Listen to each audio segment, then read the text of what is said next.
To be so loved by God it's a humbling thought to me. Just to know that my life matters. It just humbles me to think that just me, like little insignificant me, can matter so much to God.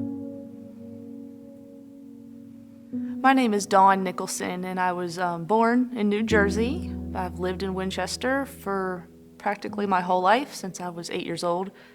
I have 3 children. I have Aaron, who is 13, Caleb is 10, and Gabriella just turned a year old. Married for 15 years and just love my life, and God has been good.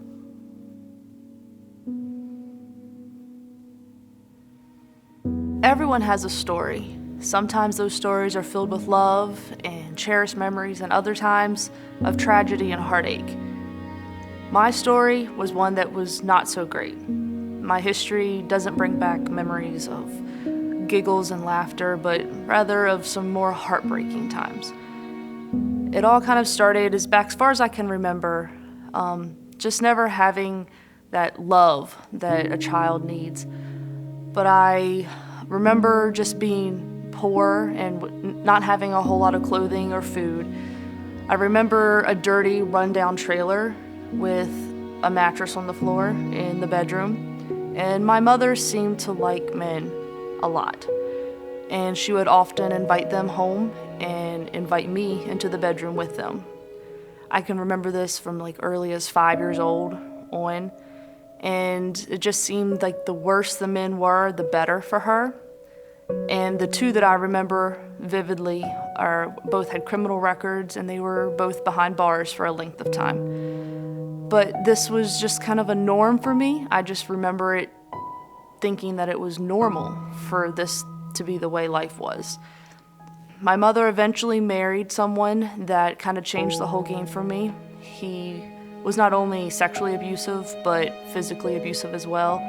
I remember waking up from nightmares just screaming at this point in my life and cowering under the kitchen table while he was beating me. Not the greatest memories.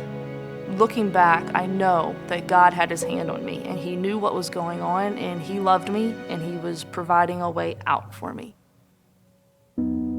I remember spending the night with some family members one evening, and it all kind of came pouring out of me as to what was going on. And that night, in the middle of the night, social services came and removed me from the situation and put me into an emergency foster care home.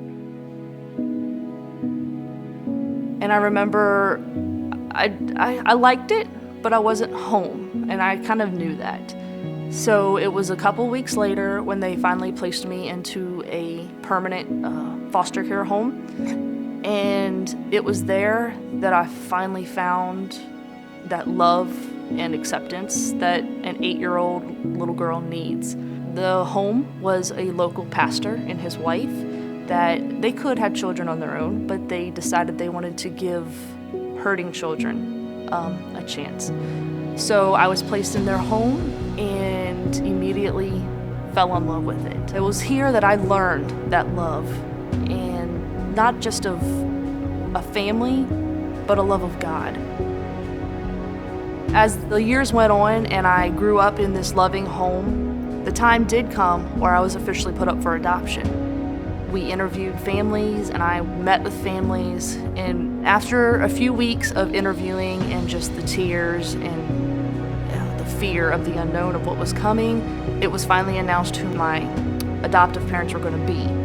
And as it turned out, the family that I had been with for the past 3 years wanted to adopt me.